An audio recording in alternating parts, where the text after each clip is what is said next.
Alrighty, ladies and gentlemen, this is Jonathan Albin, the Game Market Guru, re-establishing the Game Mastery series here at Just in Time Productions. I have been working on some new things, and this new series got me pretty excited. We're going to be continuing the theme that we've been working on for a while.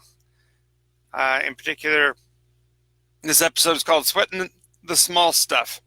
And as you probably know, I don't do very many things without a real reason. And in today's case, we are going to be using Sweatin as an acronym. Yeah, it's 7 letters. Notice that. Roy G. Biv. Yep, here we go. We're going to be starting with Sweating the Small Stuff. Props, models, and the fourth wall. In particular, I see I'm getting some messages. Let me go take care of those. I'll be just 2 seconds on that.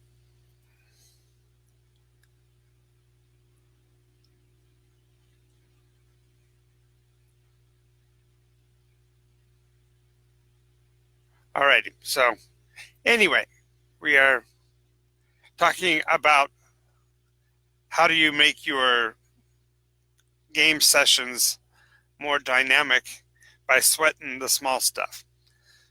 So when we speak of sweating, the acronym is, of course, SWEATIN.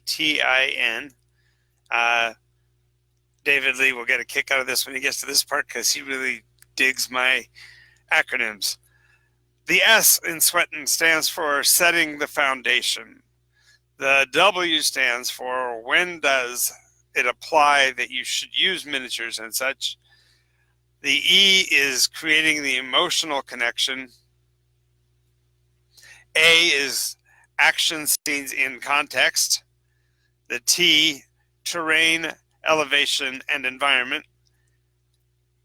The I is for image and imagination. The N for nature and structures, how to actually create the models for those. So going back to the top, as we're talking about sweating, the realization is that as the majority of role play is actually in the mind's eye, it's not too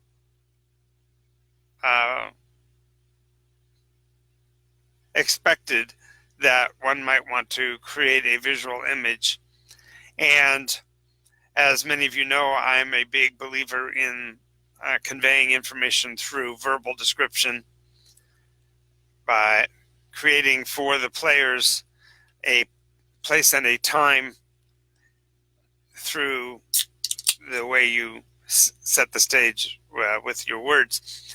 But as all of you also are probably aware, I do rather extensive terrain setups for my regularly scheduled games, and I go into fairly intricate detail in those. So let's talk first about setting the foundation. And quite frankly, here what I'm speaking of is actually the foundation of your mapping mechanic. There are quite a few really good companies out there with terrain options. I will at this point speak specifically to one of my devoted sponsors, an organization called Tabletop Towns out of Great Britain, and shout out to Julian Hicks. But that organization makes some of the best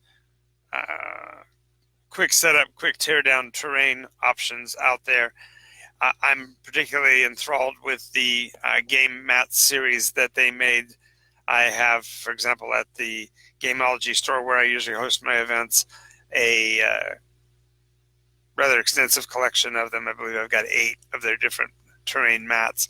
The advantages of the tabletop terrain ones in particular is they are set to a 1-inch square, which matches with Dungeons & Dragons 3.5, which is currently my primary mode of role-play mechanisms.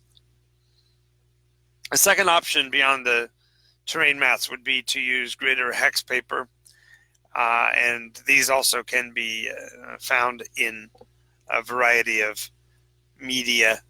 One of the better ones is a vinyl mat that you can use wet erase or wax pencils on. And then finally, ultimately, you can play on just any flat, plain surface. The amount of imagination required to envision things like weather and stuff are a little more difficult in each of these, but having a plain flat surface and just using, even pennies and nickels and quarters and such to represent the different relative positions of the players and the monsters on the field are perfectly acceptable. Now, some would say, well, when do you apply the visuals? Some would argue that you set up just your initial setting only so that it acts as an establishing shot for the campaign, so the players know that they are still, for example, in the tombs of Atuan, or whether they are in the highlands of Kilgarny or whatever. Second possible option would be develop the scene for your specific main action so that the players in part are enticed to lead towards your story just to get to use the cool stuff you set up, or as a anchor for bringing them back to the story even as they might want to drift off. The third option, of course, is to have terrain pieces and such that are easily mobile and that you can use to set up literally every scene within the staged event. I actually prefer to utilize a combination between the initial setting and the primary action scene. My methodology is that I set up small vignette locations on a mat and I build the visuals. Hey, Chris, welcome aboard. When you are setting up your initial setting, you usually want to use one table edge because this is the way players look at even mapping their adventures and such, as they usually start on an edge and move inward. It also allows them to create a useful map for themselves in terms of play, and they can see how relatively successful they are at getting through the story you intended by how far through the map they actually make it. By setting up the initial scene and the main action scene, in my case, what I successfully do is build into the visuals a part of the story arc so that the participants are getting not only a quick refresher on the story so far from the first and initial scene, but they also get an idea of how intense and frightening or disturbing or whatever that the episode will go through altogether. Now, because I tend to use a 1-inch board, the terrain features that I do use are optimized, therefore, for dealing with one-to-one correlation action and move sequences for the standard fight scene or whatever. But I don't set it up with that as a specific intent. Mainly, I think, because I tend to draw my characters into story-driven action and not action-driven story. We have gone over that in a previous episode, so I won't go into the details of that. But basically, we realize that the way you set up the terrain will set the tempo for the afternoon's play as well. When we talk, therefore, of the next section, which is the emotional connection, one of the most enjoyable ways to do this is to build a visual scene that conveys nuanced information that the players can react to. Yes, unsolicited promotion, Coca-Cola Zero Sugar is the drink of choice. There we go.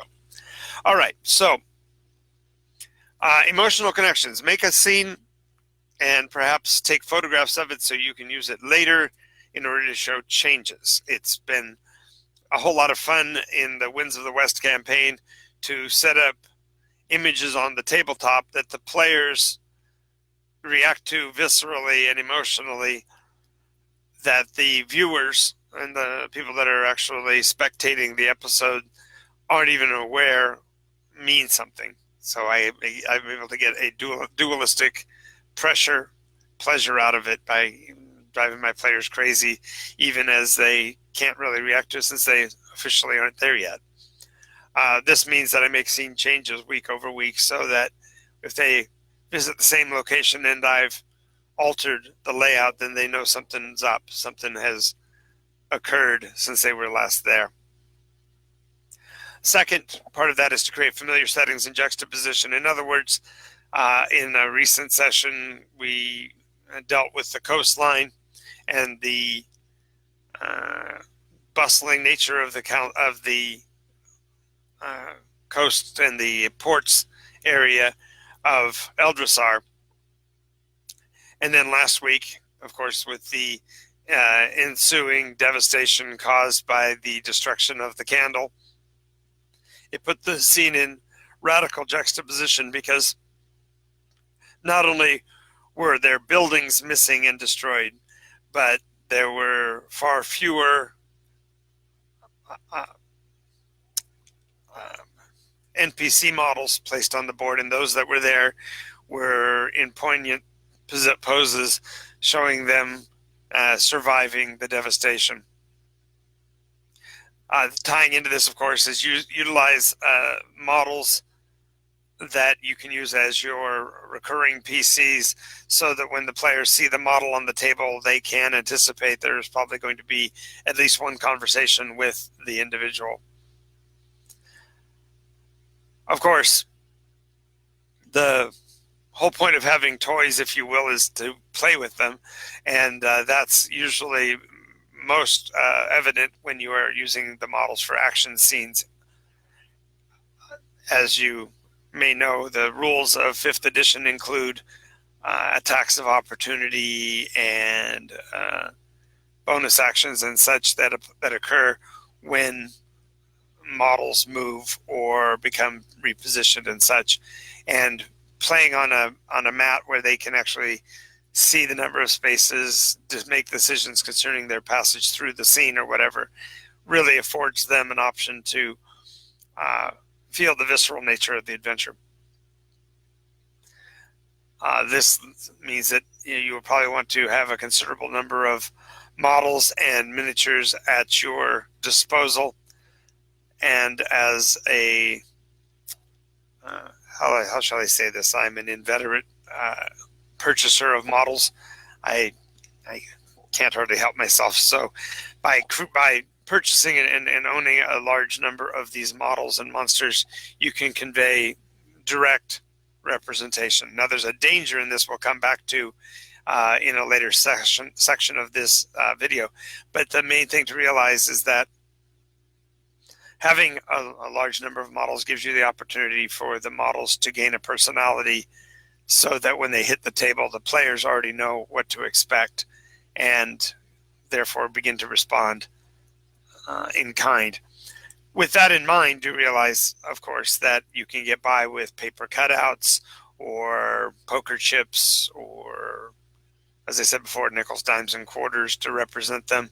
And that is just as functional, particularly if you are a story-driven games master and you're giving information to the players in a descriptive manner. But the miniatures on the table actually provide a secondary benefit, and that is they allow for you to demonstrate space and distance and proportion. One of my most enjoyable pieces in a role-play game is to put a model in that's of scale so they get an idea of the immensity of the threat that they are facing. Even in the case where there are monsters that are having difficulty hitting their target because of the player's radical defenses, utilizing a large number of models will allow you to, hey, John, welcome to the show. Glad to have you with us as well. Say hi to Chris.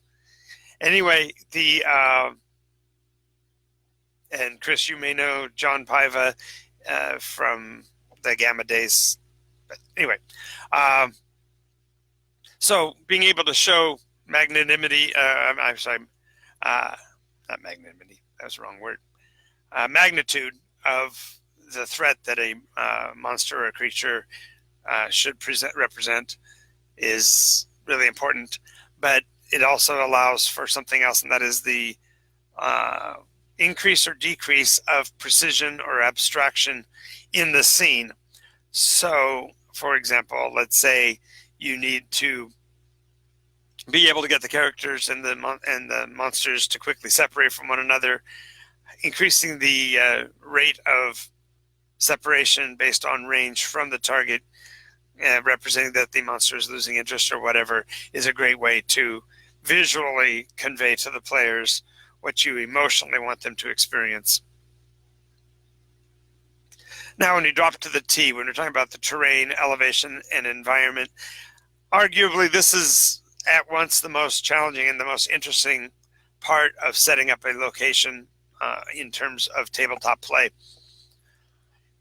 Hills are easy as far as putting up a difference in height, but in Dungeons and Dragons there are no actual rules for resolving the height difference between locations. So instead I utilize it to create the environment or the experience of the magnificence of the area. So when I build a mountain, I make it like over the top tall, so they realize that that really is not something you're going to be climbing with any aplomb. You're going to be having to really consider your options because the mountains are really difficult to cross over. If I'm wanting it to be difficult terrain, I put out pieces that it's actually difficult to stand a model up on, so that they'll feel, even as they're moving the model from point A to point B, that it's difficult to cross that terrain.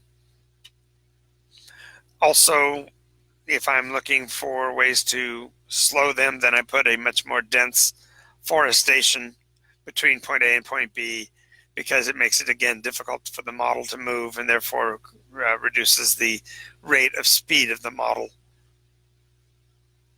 Now, of course, this is only important when you're dealing with one-to-one scale, but being able to show a massive mountain front or a expansive oceanic surface, it makes the characters, the players in particular, feel insignificant in their roles as characters on the map, so that they feel the context of their location.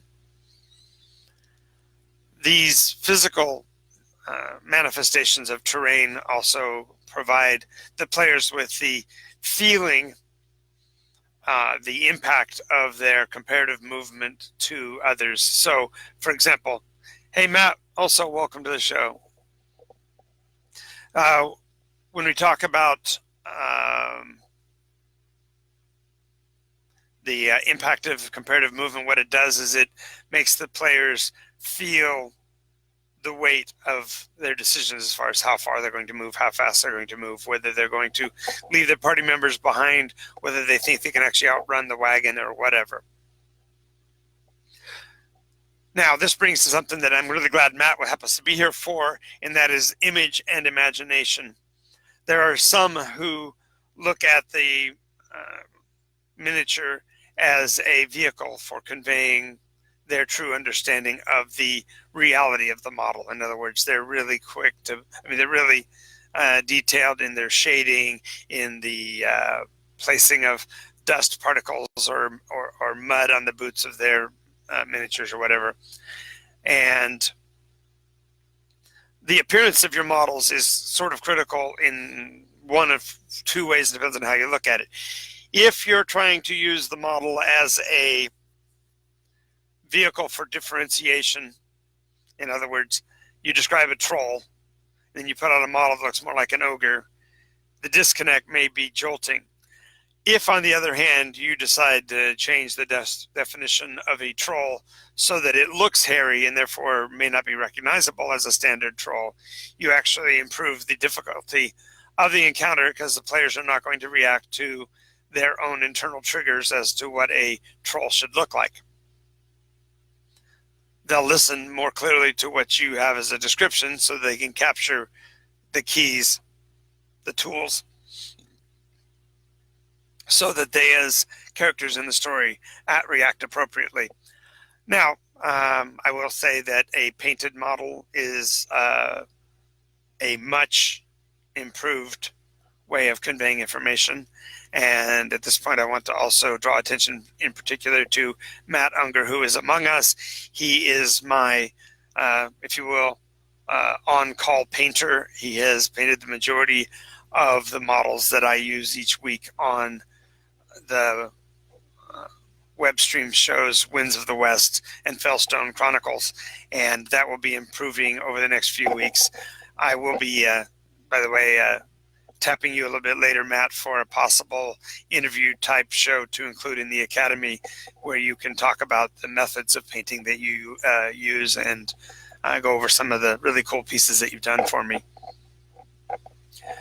But in addition to the actual painting of the model, you want to look at the actual poses of the pieces. In other words, I have trolls, many of whom are simply reaching out for the PCs in an ominous fashion. But thanks, Matt. I appreciate that. But in addition to the actual posing, there's a lot of what's called kit bashing that can be done, and we'll go into that a little bit later.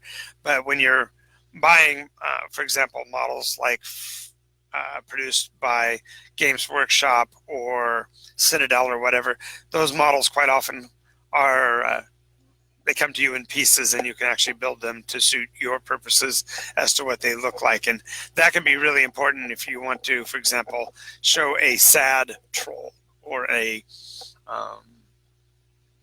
thrilled and excited halfling or whatever. If you can convey that through the model's visual imagery, you save yourself a few words of description that become redundant. Ultimately, though, what really matters on the tabletop is the actual placement and positioning of the models. So, for example, PCs that are moving through terrain and they see two, for example, orc guards, and by placement you have them facing away from each other and away from their intended target, you entice the players to attempt to sneak past them or whatever. And the real key to positioning is to make sure that you're aware of how far objects are from one another, so that if you have a wand on a table that you want your wizard to use, that he is positioned so he's clearly closer to the wand than the potential thief sneaking into the room might be, for instance. Ultimately, we're going to be talking about here the nature and structures, and this is where you can really get innovative. Hang on a second.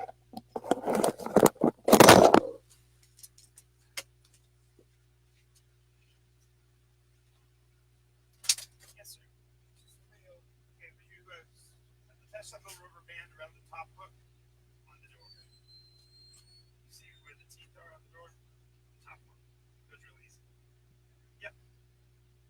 You just pull out the stickers. Don't pull hard. Pull way too hard. Yeah, not that far.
Okay, back. Sorry about that. We'll finish this up really quickly.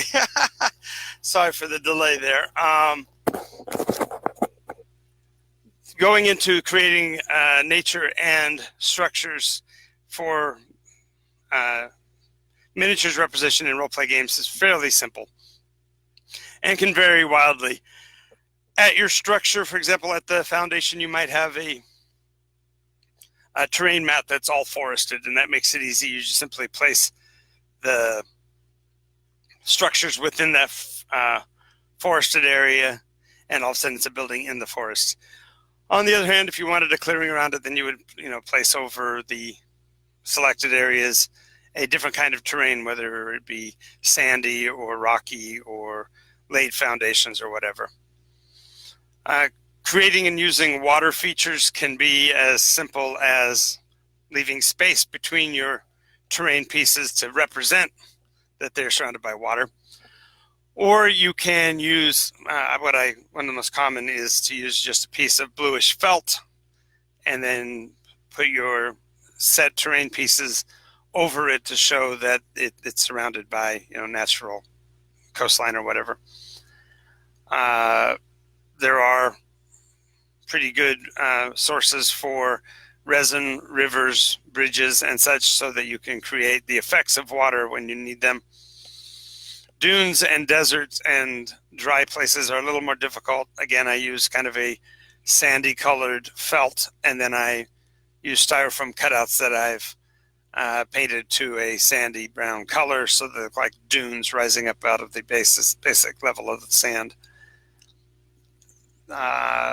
Really, the point of all of that is it creates an ambiance for what you're looking for. If you're, for example, looking for an icy plateau, you would use straight white and terrain cutouts to determine that. Or you can even go to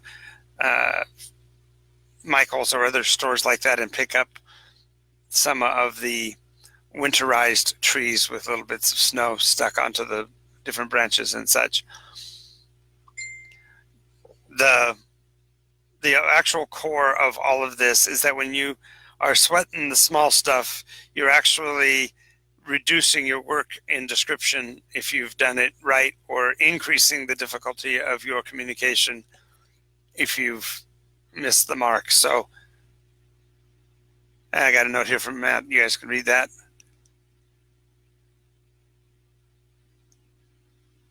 Yes, Matt, you're right. Especially when you're going for puzzles that are of a visual nature, it's much easier to set them out.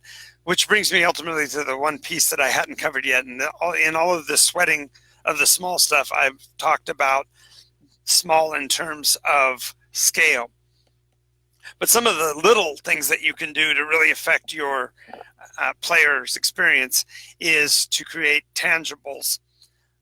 For example, in both Winds of the West and Fellstone Chronicles, I have created written poems that I recite in story, but then I provide to the players in written form, mainly because when I do such poems and such, I hide Easter eggs and clues to the larger tale that can usually only be uncovered once you've physically looked at the document.